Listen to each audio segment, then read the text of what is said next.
ఇంట్లో నా మాటకు వాల్యూవే లేదు. ఫైనల్గా నువ్వు అనుకున్నదే చేస్తావు, నా మాట అసలే వినవు. ఈ ఇంటికి యజమాని నేను చెప్పిందే నడవాలి. భార్య లెక్క ఉండు. నా మాట కాదన్నావు అనుకో బాగోదు. సరే సారీ, గంచి నీకు అడ్డు చెప్పాను. నీకు నచ్చినట్టు చెయ్యి. ఫస్ట్ వంట చేసి తర్వాత సామాన్లు కడుగు. మరి అది నీకు తెలుసా చెప్పు, నీకేం తెలీదు. నేను ఫస్ట్ వంట చేసిన తర్వాత సామాన్ కడతా అని చెప్తున్నా. ఉండలే చిన్న ఒకసారి మా వైఫ్ని అడుగుతాను. సరసు ఫ్రెండ్స్తో పార్టీకి వెళ్ళాలా? నేను బిజీగా ఉన్నా లేరా, మీరు ఎంజాయ్ చేసేయండి, నేను రాలేను.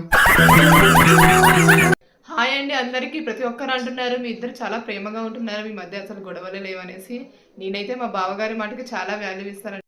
నాలాగే ప్రతి భార్య భర్తలకు వాల్యూ ఇస్తే ఏ ఇంట్లోనూ గొడవలు ఉండవండి.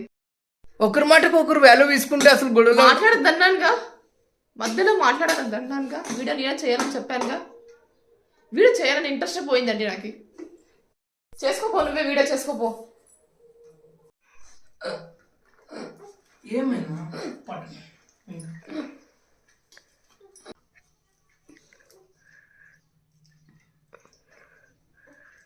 ఓకేనా? ఓకే.